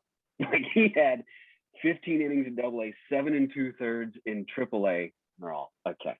That's where, again, the results. Okay, that's not a lot to go by. What are you going to tell 15 innings and 7 2/3? Well, he hadn't allowed a run in those 7 2/3. So that's, again, eye test meets StatCast to give you an idea. Again, these two things can get along, folks. You can use both these things at once. You can go old school eye test and say, oh, okay, well, his ground ball rate's nice. His home run suppression's good. These two things can coexist and come together. And I think the Giants front office is developing that. And, everything points to him being successful. And again, we're talking about a former 18th round pick in 2016. Yeah, because I can't believe they passed him up in the 17th. No, it almost, it's one of those things where we're seeing this kind of new Giants front office formula. And what we're seeing is, I think it's been a good mix of both the old school and new school. And Farhan's brought a lot of new actual technology, for lack of a better term, of like, of having that information, right? And having it accessible, but still, how many innings in AAA? 7 1/3? Yeah. So what that tells me is that they are seeing everything. And they're not just looking on the field. They're looking in practice. They're looking to how he feels. They're having a pitching coach really analyze his mechanics, because just that brief time, you know what they're doing? They're watching those mechanics and seeing exactly how they play out in real time. And they're like, yep, he's exactly where we want him to be. We're where he thought he would be. He's at or exceeding expectations. That's enough. Stop wasting Yeah. innings. Yeah, let's do this already. This is one that's like, it goes back to how some teams make decisions based on their investment rather than what's really out there, what they're The seeing. return, yeah. The Cardinals made the same mistake in some of their outfield decisions recently, as people may have noticed. They put more money and higher draft picks into, Harrison Bader, and of course Dylan Carlson, who's panning out fine. But Harrison Bader's been up and down. Tyler O'Neill is just now coming around, and having a great season. They traded Marco Gonzalez to Seattle for him, whereas they didn't have as much invested in Randy Arozarena. They didn't have as much invested in Jose Adolis Garcia. Those two were killing it, right? It's kind of tough to watch. See all this stuff in the background here. And that's a decision made on their investment in a player. Same with Tampa here and their 18th round pick in Sammy Long. They let him go in March of 2018. He was released. White Sox scoop him up. They grant him free agency the next November. And so then the Giants scoop him up this past November 17th of 2020, to scoop him up. And now here he is, the product of Sac State out of Del Campo High in Fair Oaks, California, gets to come back home, former 18th rounder at 25. And again, all the analytics suggest, his FIP suggests he's going to have an ERA around 2. The projections have him at an ERA, the projections even had an ERA of 3.5 for him. So Tampa missed something here that I didn't expect. And I know how much they like to be cheap. The White Sox missed something here. They gave him 97 innings in A-ball, had a 3.06 ERA, struck out almost 10.5 dudes per 9. Jeez. 97 innings, had a .65 home runs per 9. He's giving up a home run per every 7% of his fly balls. That's fantastic in modern baseball right now. You know what I'm saying? To have a home run per fly ball percentage rate of 7.2. I don't care if it's A-ball. You know what I'm saying? It's 2019 when this is happening. And so I don't know. That's what this miss by Tampa and Chicago suggests to me. They're thinking based on investment. The Giants don't have to think that way. They're just out there scooping them up. Let's get this guy. It's a lot like their big league free agent pitching acquisitions. Under the radar, but successful people who can pitch in this league that got overlooked. They found the market inefficiency or deficiency or whatever was being overlooked, like the A's used to do. And now we're maybe falling behind on that a bit. Yeah. And the Giants capitalize on another one here. So 2 for 2 on Sammy Long and the Montway Jr. Add that up to Gausman and Wood and DeSclafani. The hits keep coming here at this point. Yeah. And it almost makes you wonder, with all of the analytics and all of the just taking all the information and dicing it up differently and figuring it out. I almost wonder if this Farhan front office has a particular metric to judge. Right. You know what I mean? Yeah. There's something that if you hit all 4 of these spots, boom, you've got potential. You've got something. Doesn't matter if anybody else sees it. You are hitting my 4 spots. I'm going to bring you in and give you the opportunity to shine. And I mean, you're talking about those numbers. He fell through the cracks. Yeah, you right. know? I don't even know how that even happens, especially in Tampa. They'll throw anybody out on the field in Tampa, and he's actually somebody in their system that actually has some talent, and he never got a sniff. So it almost makes you like with me, because I always try to analyze and look at things you can find the why or how. What is making them different than everybody else? And it almost makes you wonder if they just have a short list, and if you can check these couple things off, whether it's personality or attitude or how he treats his mom, or what is the first thing he thinks of when he wakes up for breakfast or in the morning? Is it breakfast? wrong, wrong answer, next. Like there's got to be something there because they're able to, he's been able, since he's at least been with the Giants, do all of these moves that nobody cares about. Yeah. But now we're looking on the field and the Giants are in first place, and it's not a fluke. It's not close. This team's on fire. They're going to hit a slump. But guess what? Even when they do, they've got these other guys that they can just throw out there that have been, and it's easy to say, but now we've seen it now almost through the entire first half of the whole season that that they're able to do it. And it's like, oh yeah, okay, yeah, just so easy. I'm gonna replace Yastrzemski with somebody out in right field. And it's like, oh yeah, except Donovan Solano can play out in right field, or whoever else you plug out there can get you at bats and do well for you. And it's like we don't have to worry about Duggar slumping anymore. Yeah, and so they gave themselves so much depth to work with that they're built for the long term, and that was honestly one of the things the Dodgers have had going for them the past 5, 6, 7 years. They do have a lot of organizational depth. They bring somebody up with their injuries. Now the Giants bringing that same philosophy over here, and it's working so far. On the other side of the water, the Oakland A's are tied now with the Houston Astros for the AL West. A's have lost a couple in a row. Got some tough results there in New York, taking on the Yankees this past weekend, including a walk-off, I guess, I can't call it a walk-off, a game-ending triple play.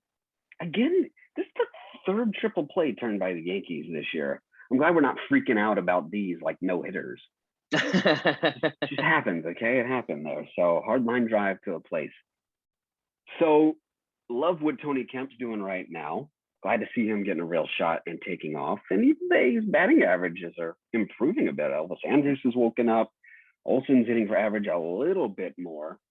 But it just always feels precarious with them, especially outside of their big three in the bullpen. Like Trevino's, he's pointing upward. He's had a great, upward trend to his season. Beekman, kind of up and down. He's better off situationally. Petit's the workhorse that kind of go to at any time. Always, yeah. And then that's it. They're finding themselves exposed. If those three have worked too often, that's all they got. So they're going to have to do something to shore that up with their bullpen. Otherwise, it's going to be tough for them to sustain, even in a two-horse division. The Mariners are even 2 games over. The Angels are starting to come around all of a sudden. Like, okay, didn't expect that either. So it's not as much of a cakewalk in the West as I thought it. They thought it would be maybe, and the wild card race is going to be hell if they end up in that. Okay, I'm just going to say that right now. White Sox, Red Sox, Tampa, Cleveland, Yankees. That's all who's behind it. Like the Yankees are 4 games out of that spot and just took a couple from the A's. So that's going to be a problem for them if they can't shore up their bullpen. They also need to shore up where they're going to play. We've been going through this for a minute now. And again, the stadium game, we've covered how Oakland is not very good at that. Okay, yeah. We've discovered that as well. We covered the A's ask being crazy high on the amount of infrastructure that they wanted. But now there's other people trying to get in on the Coliseum site. Like the A's have kind of wanted to have their cake and eat it too. Like they want to have the ballpark out there in the harbor out in that area there in the Howard Terminal. But then they also want to buy the Coliseum site for their offices and to build up, things around there as well. But they're not just going to hand that to them. Like that's the part that's bugging me is, there's another group that wants to get in on that location. AASEG is the name of this group. African American Sports and Entertainment Group offered a term sheet for the Oakland's 50% of the Coliseum site. They include former Oakland City manager Robert Bob. Like that name I'm sorry. Bob. Bob. Robert Bob and Ray Bobbitt. I kid you not. You're making this up now. Looking to partner, this is real, I swear to you. Looking to partner with the A's to create a black business district and redevelopment at the Coliseum site. Okay, so at least looking to partner with them. They are trying to entice bringing an NFL team back to Oakland, a black-owned ownership group too. That ship has sailed. I just want to put that out there right now. Okay. Yeah. NFL's not coming back to Oakland. I don't want them either. I'll tell you that right now. So, it's strange that somebody else would get in that. Cavill said he was surprised by the council's move to schedule the item. He said, a vote could further thwart efforts from opponents of the waterfront ballpark planning to get the A's to stay at the Coliseum. Right? That's what's weird about it, is it's like, if you wanted them to stay at the Coliseum, Oakland, this isn't going to help that. Like, this is where Oakland's bad at the stadium game, right? Like, they're both just a couple of knuckleheads right now, in my opinion. Cavill says, wouldn't really be possible for us to build there if this other plan goes through. And they're right about that. That's one area where the A's were right. So that's weird, that they would go to this route and entertain that. They just can't seem to get it right now. It's, I get a lot of the feeling that both sides just think they're so much smarter and better than the other. And they're outsmarting each other, except they're not. They're really not outsmarting anybody. And it's almost like you've got two guys that can't play chess, but they talk a big game that they can play chess. And then you're watching them not even be able to move a pawn on the board. And that's what we're seeing. Like, Dave Cavill needs to shut up. He needs to take a step back and be quiet, because every time he says something, he already knows you're under so much scrutiny and you're not saying any of the right stuff. So just zip it and step back. And the Oakland, I could see them setting this on the agenda as like, hey, we're tired of you. We're done with you. And we're now going to pick up the pieces and figure out what we do next, because the A's are gone. I'm going to say it definitively right now. I'm going to say, if baseball doesn't step in and arbitrate and be a mediator between the city of Oakland and the team, baseball will allow them to leave. I'm starting to grow on your thoughts on that. Starting to agree, because I almost feel like they need their own market. Like, it's not 1989 anymore. Yeah. You know what I'm saying? Because, like, even when they had their great run in the early 2000s, the A's, it was popular. They were selling out at least in August and September, as they do when they're good. But they're still second fiddle. And it's just hard for them to regain that footing in today's baseball economics, with or without the stadium. They clearly need that stadium to survive. Do they have enough of the market share? It's something you talked about last time. Yeah. Just looking at the metrics on followings and things, it's tough for them to really share this market anymore. The demographics and the world and economics has changed too much. And it's not a slight to the Bay Area, 5th, 6th largest media market in the country. It's not about that as much as just time, foothold of market. It's tougher. So the A's at least want to try to do a counteroffer. The Cavill says the team is willing to negotiate, telling the Chronicle their proposal is really the limit of what the project capital can bear in this. That doesn't mean there can't be ways to modify it. So would they scale down their project, perhaps? Maybe just need 500 million of these tax little areas, new tax areas that they would break off in order to make the money back. So I get there's still room for negotiation. They're both just, like you said, just trying to, prove to each other who can be tougher. Yeah, trying to find something that works for the city. It's a peeing contest between the two. And we saw it with the Raiders, and they lost the Raiders. And now the Warriors were the only one they didn't get in a contest with, because the Warriors like, now we're done. We're out. Bye.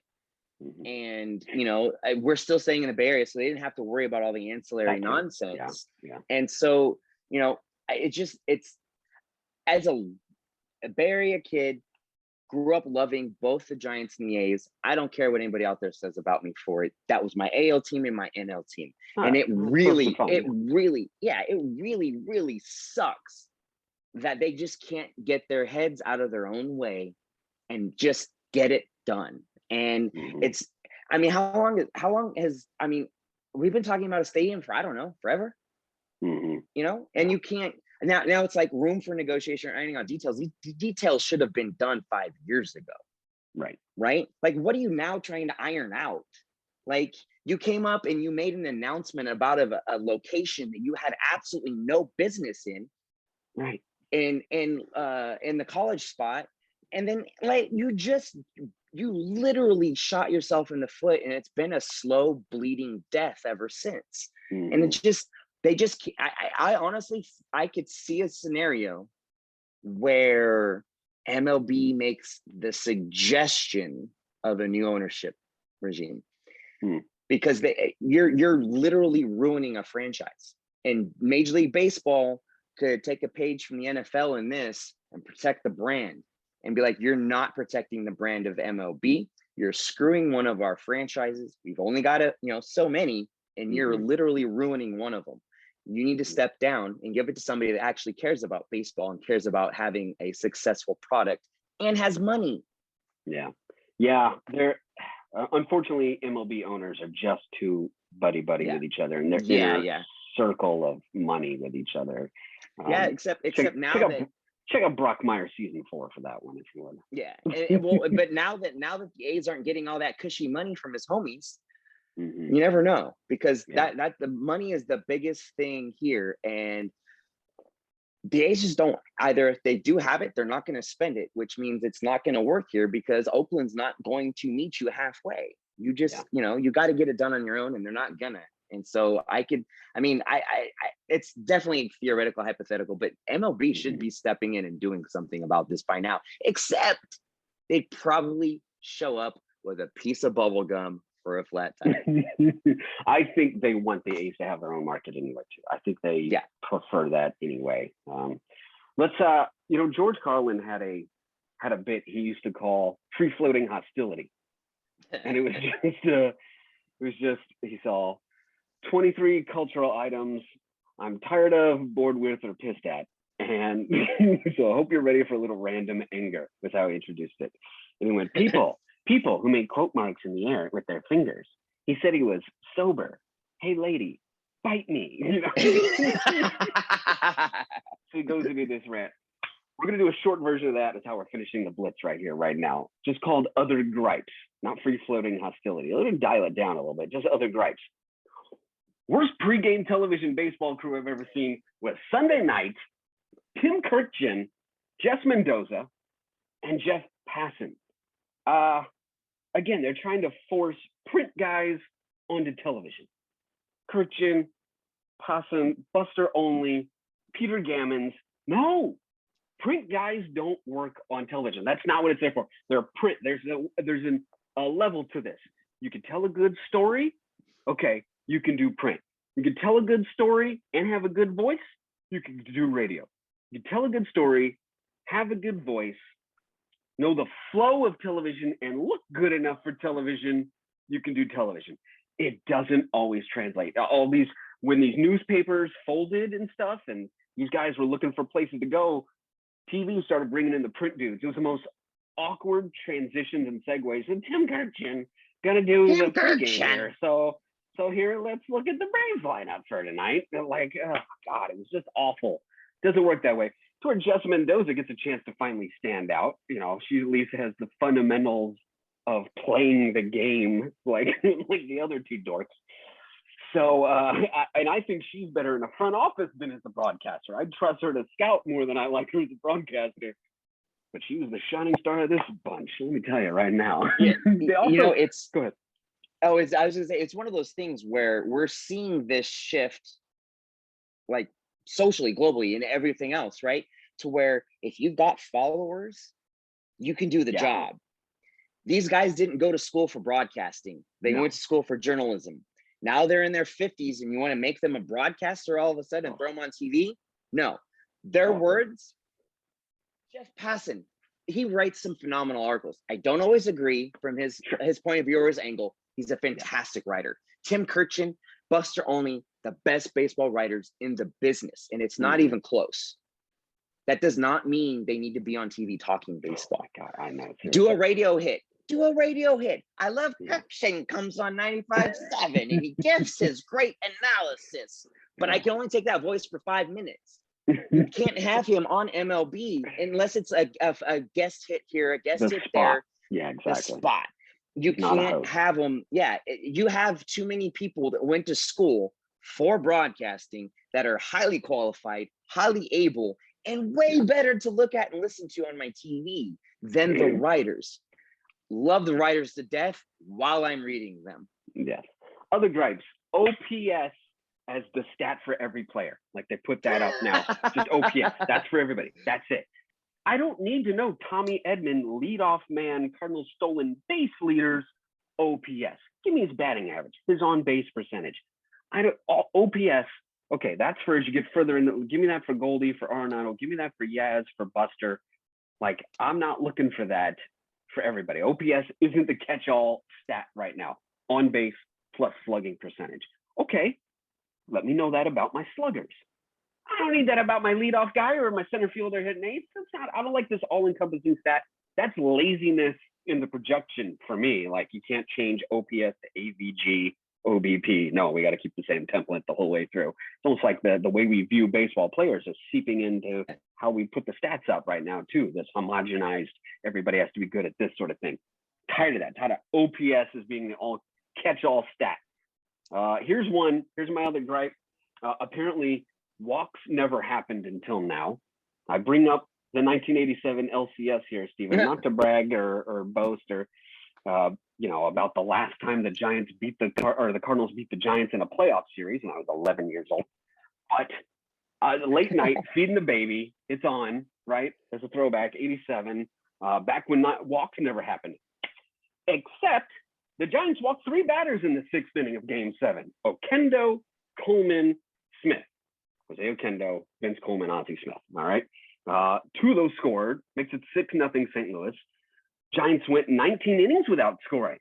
Oh, wow. I didn't think that happened back in 1987. I thought everybody hit 340 all the time in 1987. Giants went through 7 pitchers in that game. Oh, man, I didn't think that happened in 1987. Again, blow up this in the now. Don't remember our history while trying to hearken to it all the time. Vince Scully, Joe Garagiola on the call. Okay, now that was lovely. That was nice. Yeah. Yes. Let's see. Top of the 7th, Will Clark, broken bat base hit. Remember when broken bats were the biggest problem in baseball? Do you remember that too? Like, well, that's just a major problem in baseball that has to be fixed. Oh, these bats are breaking all the time, cheap wood, and they're going to kill somebody. Okay, all right. Well, that didn't really pan out either, did it?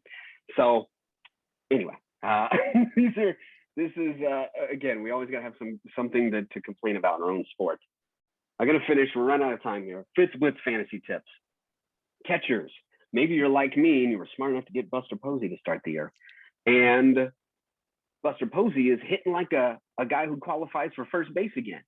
If you got him in a Yahoo league or a league where he does, well, my advice, go get yourself Omar Narvaez of the Brewers. Go get McCann of the Mets. Take advantage of that, of being able to slide Buster Posey back into first base because he's giving you first base production again. Take advantage of that. Wander Franco, top prospect in all of baseball, called up by the Rays. They're going to plug him into shortstop and play after trading Adames over to the Brewers. Get in on that. Might be too late already by the time you watch this, to be honest with you. CJ Cron, Rockies. Had a back injury, slow him down at one point. It's Colorado's first baseman, though. Plenty of pop. In that ballpark, it's only 40% owned in ESPN leagues. You need to get in on that. Giants infield, Solano.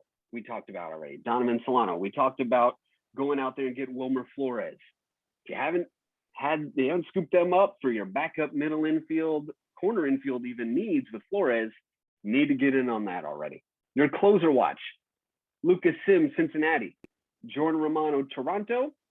Honestly, Trevino in Oakland is beginning to make that platoon go away. It looks like it's just him now, and Trevino is a setup man. Starters under the radar. Kikuchi in Seattle. need to get in on that already right now if you haven't. He's one of the few guys that they'll let pitch 6-7 innings going on out there right now. So get in on that.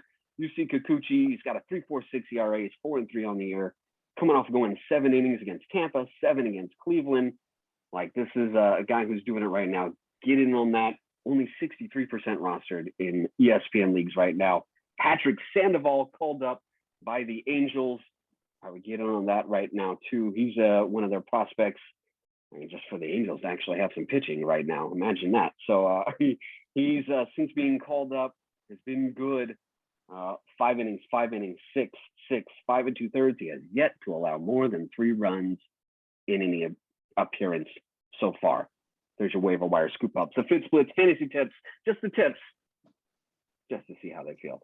Final thoughts here on this episode of the Blitz, Bab. I don't play fantasy baseball, but would you keep Sammy Long on your radar for the Giants? Maybe watch another on 2 the watch starts? list. If he starts again, yes. If he gets more starts, have him on your watch list. One more start, and I would do it. There you go. Final thoughts. Happy Father's Day to all the fathers out there. I started a new thing a couple of years ago, and because there's always that, I don't know if he's a father. I don't know. Do I say? So I flipped the script, and do you celebrate Father's Day?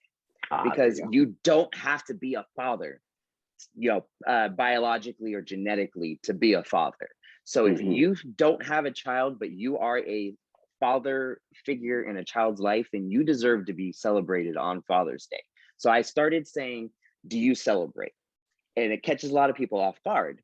Because it's like, oh, well, yeah, or no, and it's like, well, he doesn't have kids, so you take the the celebration from him, and you politely thank them. So do you celebrate has been a great thing, and I do celebrate. You now celebrate too, Tim. So happy first Father's Day. This Father's Day weekend has been my best Father's Day weekend. I love it since I became a father 20 years ago. Wow, love it. So there she is. There's a little girl. All right. Yeah. So happy birthday if you celebrate it. Happy if Father's you don't, yeah. Yes, that'll do it for this episode of the Blitz. I want to thank everyone for tuning in. Hit Bab on Twitter. Bab Sports, BABBSPORTS. Be sure to hit me up on Twitter at TimmyFitz76. We'll catch you next time. Peace.